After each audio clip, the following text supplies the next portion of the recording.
Greetings, Rovers.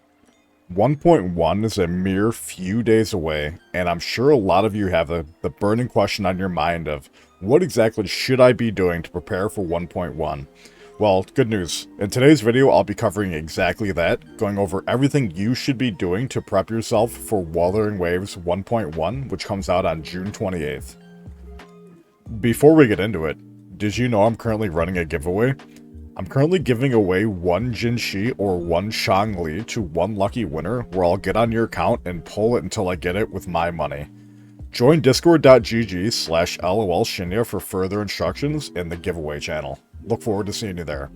I'll also be streaming the game live all day on Twitch at twitch.tv/lolshinya, so I'd appreciate it if you stop by and say hi.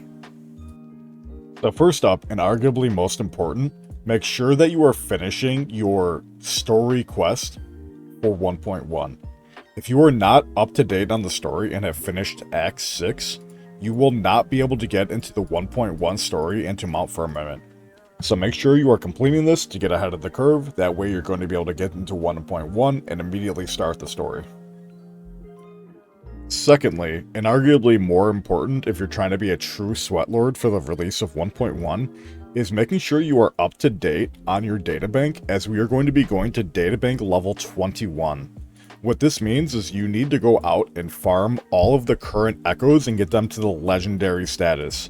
This way you will either get level 21 immediately, or have a huge head start on the people that didn't. If you're not familiar with what databank level 21 is going to give you, it is going to give you a 100% chance to drop a 5-star echo whenever you get a kill. So you will no longer have the 20% chance of getting a purple, you will straight up just have a 100% chance of getting a 5-star, which is going to make farming that much easier. Next up, with the release of 1.1, the current Depths of Elusive Realm is going to be going away, so make sure you have finished all of the tasks here to make sure you're getting all that asteroid. As you can see here, there are still a couple things I didn't do, but make sure you do this because it will be going away with the patch 1.1. As you can see here in the bottom left, we currently have 3 days left until it goes away. So make sure you are getting this and make sure you are spending your rewards here and getting all possible things. As you can see here, I forgot to buy the tuners, and I didn't buy these because I had no idea we can combine our advanced tuners into 5-star tuners. So make sure you're checking this and making sure you're getting rid of all of those these elusive specimens and buying out the shop. As you can see here, there's still energy cores I need to buy. I definitely need to get farming and make sure I'm taking advantage of all these materials. Next up, the oscillated coral shop is going to be resetting. So if you're not familiar with that, you're going to go to the store. You're going to go to item exchange and the oscillated corals. I have already bought them out, but in here you're going to be able to see 7 pulls of each of the standard banner, the limited banner, and limited banner weapons. You're going to be able to buy 7 of those with your oscillated corals. Again, this is resetting in 2 days, 7 hours for me, so make sure that you're getting this done, else you are missing out on. Currently it's 6 pulls, but in the future it's going to be 7. You're going to be missing out on 6 pulls. So double check you have bought everything here. Obviously you can buy, you know, these crude rings and howler cores, of course, but you can find these out in the world, so I would not recommend spending your oscillated corals on them, unless you are like me and have a complete abundance of them and just have no idea what to do with them. Next up, you're going to be wanting to prep for gingi or Chongli if you plan on pulling for either of them. Gingi is going to be using the Broadblade, which, if you're not familiar, Broadblade weapons are going to need the wave-worn residues, and obviously the regular cores. So, it is confirmed that gingi will be using these, so make sure you're going out and farming them as much as you possibly can. In regards to her skills, she's going to be using the new items that drop off of the new basic world boss, Jue, and she's also going to need the Gloom Slow Flower.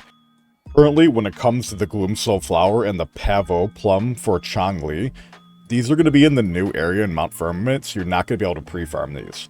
When it comes to Chongli, she is confirmed she's going to be a sword user, so make sure you are out there farming for the materials for swords, which the materials for swords are going to be the metallic drips and also the howler cores. So make sure you are getting ahead of the game if you do plan on building Chongli and building those. She's also going to be using the Rage Tacit core for her general upgrades, which if you're unfamiliar is going to be dropping from the Inferno Rider all the way out here in the west, so make sure that you have 46 of these if you want to get her all the way to level 90. Not only that, she's going to be using the Tailored Ring, which dropped from the normal humanoid mobs within the game. And make sure that you guys are getting your shell credits ready if you do plan on upgrading them, as the amount of shell credits, obviously, we are all familiar with. It takes roughly 2 million shell credits to fully upgrade a character. There is always a simulation training in which you get 76,000 shell credits for 40 wave plates. So I know a lot of you are having issues with shell credits, and you constantly forget about this. This is a good way to spend wave plates if you are hitting that shell credit issue where you have no more to spend.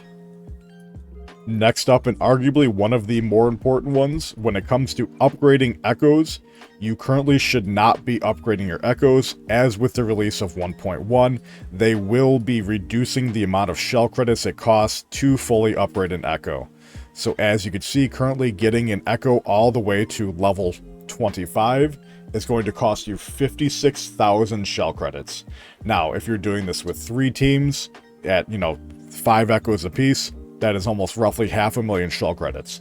We don't know what exactly this is moving down to, but make sure you are not upgrading your echoes. It is not worth it at the moment, especially if you're like me, where you're getting a little bit lower on your shell credits.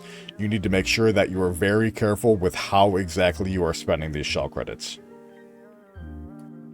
Next up, with the release of 1.1, we have a ton of events that are going to be expiring.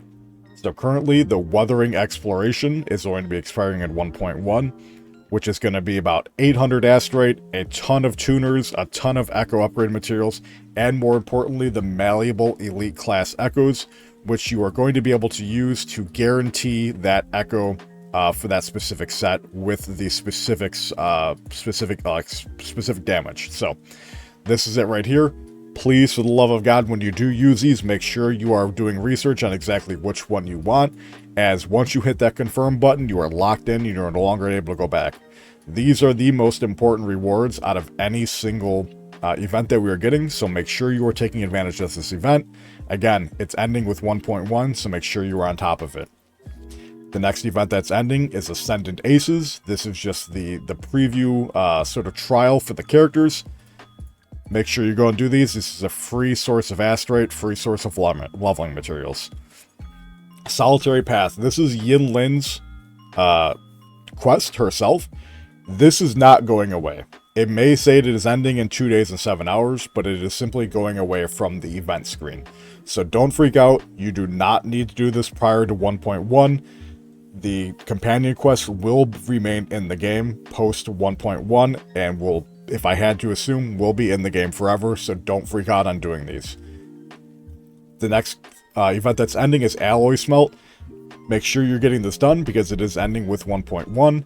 Some crazy rewards from here. Again, those malleable echoes that you definitely want to make sure that you're getting. This may look a little bit more intimidating than it is. Looks like they updated it. You only need 90,000 points in total to complete the event, which is very easy to do. You only need about 8,000 to 9,000 points within every single one of the trials to hit that cap. The next one that's ending is the Second Coming of Solaris. You go to the Pioneers Guild and it's a basically fetch quest. You just come and give her a couple materials once per day, and that's it. One of the most important ones is the Cord Cleansing. This is the double echo drop event, which you're going to be able to do 3 times per day. Please make sure you are not missing a single day of this because you're getting double echo XP, double echo tuners, and double echoes in general. This is a huge source of echoes and echo leveling materials, so missing a single day could be absolutely catastrophic. You are also getting double union level XP for doing it. I cannot stress how important this is to do. And last but not least, our favorite girl, Yin Lin, will be also leaving. Her banner is ending with the release of 1.1. Please make sure if you do plan on polling for that Calcharo Yin Lin team, you are getting her while you can. I do not believe she will be power crept in quite some time. I believe the Calcharo Yin Lin team will be some of the best teams within the next year, if I had to assume. She is going to be a very suitable unit to keep around for a long, long, long time. So keep that in mind. Other than that, let me know down in the comments below what you're most excited for 1.1. Are you pulling Chongli or Jinshi? I'd appreciate it a like, comment, subscribe as usual, and until next time, Rovers, I'll see you in the next one. Later.